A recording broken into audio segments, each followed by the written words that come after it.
Devon Hamilton, Draymond Jones, Pete Werner, and Jordan Fuller. And the player of the game was Tuff Borland. On offense, receivers were outstanding. At 6 guys, grade champions. Paris, 9 catches for 142 yards. Johnny had 5 catches, 74 yards. Terry, 4 catches, 60 yards. KJ Hill, 4 catches. Ben Victor just keeps coming on, had just a great catch. And Austin Mack had 5 catches, 50 yards. Tight ends both graded champion, Rashad Berry and Luke Farrell. And player of the game was our quarterback, who had a really good day, 502 total yards, Dwayne Haskins. Special teams, we didn't decide, it just wasn't, had 2 punts. They fair caught every kickoff we had. Kickoff return was non-factor, so we went without a special team, not because they did not give good effort, just to do it one. So comments about the game coming up. Best thing about 6-0, a chance to go 7-0 against a team that has a top 20 defense.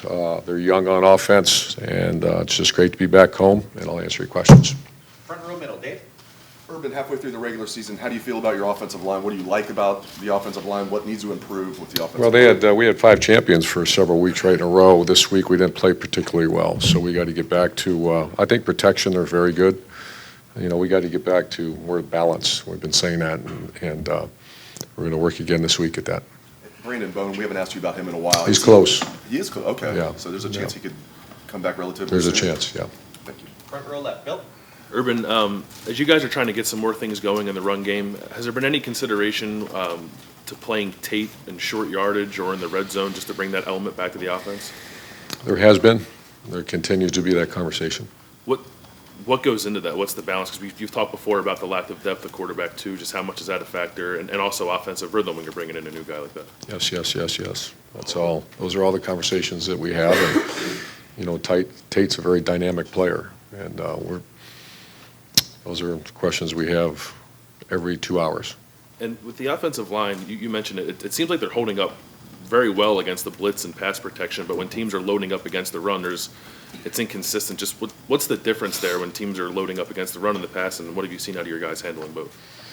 You're very correct about the pressures, you know, and a lot of those are 5-man pressures that Dwayne has time and gets the ball out.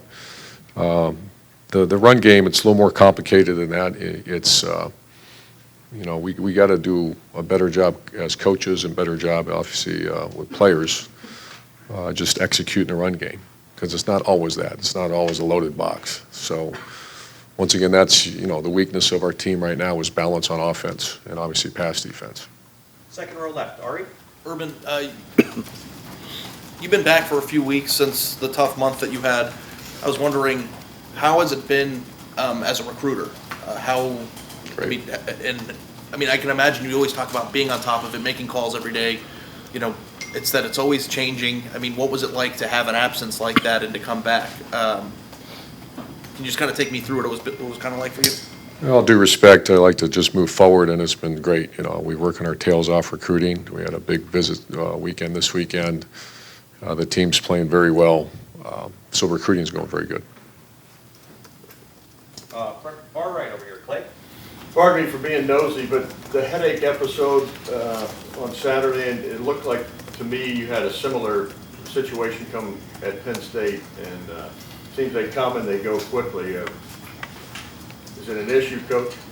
Well, I've been dealing with that cyst for many years, and we had that surgery several years ago, and when it does take place, it's just, you know, they give me some medicine, and I feel fine now, and just something I got to monitor. Front row right, Austin. Urban, I think it was a couple of years ago you said when there were things going wrong on defense that you would get more involved, trying to find out what the solutions could be. Are you at that point now? Are you getting in the mix with what's happening with those breakdowns? I have conversations. You know, I have so much confidence in the people doing it that we're going to get that fixed. Has there been a common theme that you've seen with those when those plays get loose? Yeah, there is, and I don't want to get into too much detail other than, you know, it's a variety of things, but, you know, getting second level, when someone gets a second level, getting them on the ground, and then some coverage issues we've had.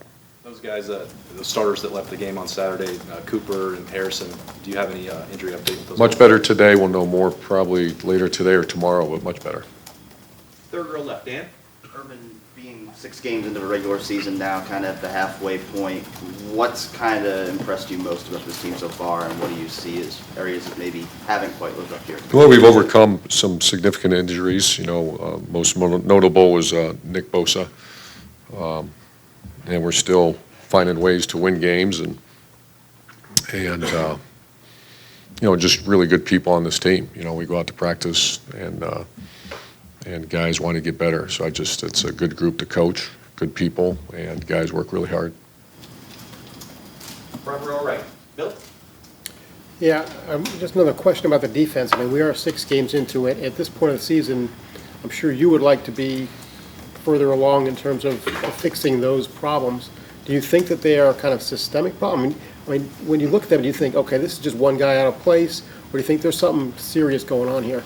Well, you look at the last half of the game, they held them to 100 yards against Indiana, second half, and then also created a couple turnovers, stopped them on 4th down. So there's a lot of positives. What happens on the negative or interference calls or jump balls type things. We look at everything, overanalyze everything, so it's not as simple as this. It's a variety of things, but we tried to build on positives, and the positives are that the second half they played outstanding. Against Penn State, we gave up some yards, but it was 14-13 going into the 4th quarter. So there are some positives.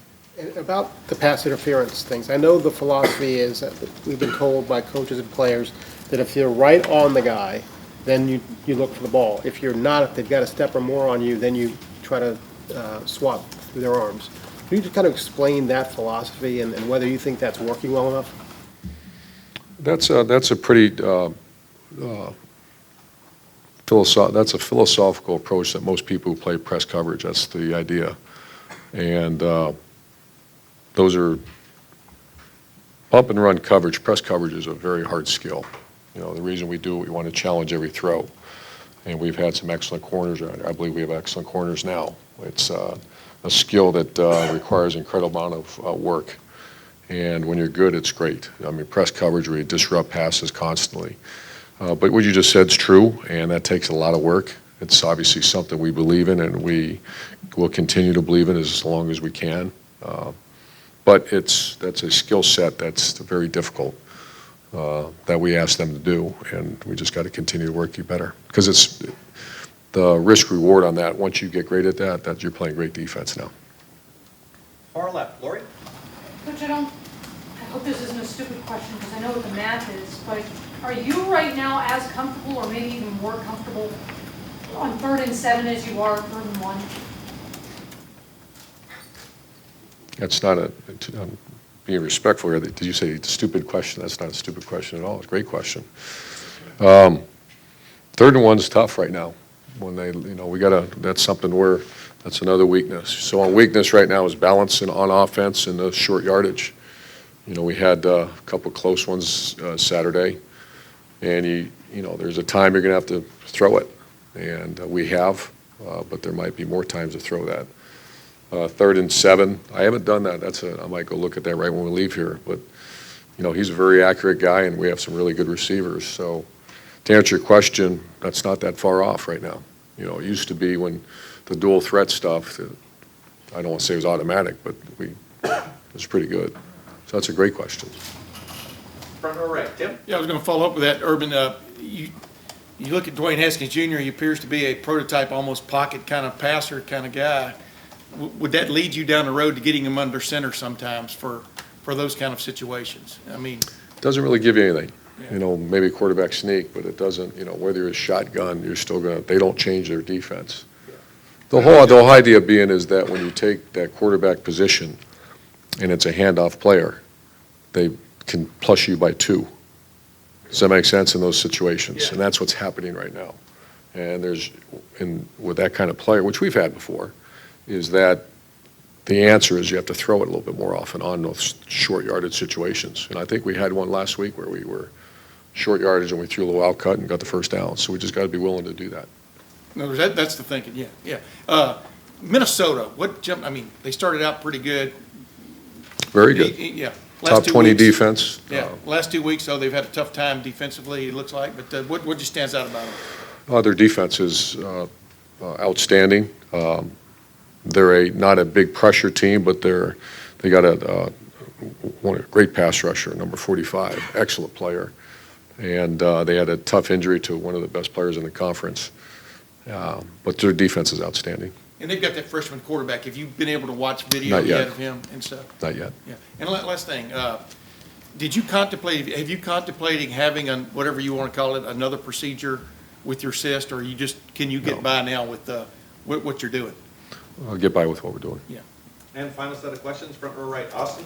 Urban, you talked so much about the wide receivers and the elite level they're playing at. How has their position coach there, the new one, Brian Hartline, handled that job? He's been great. He's learning on the run still, doing some great things, though. And, one thing about our job, it's very evaluation friendly, and they're playing very well.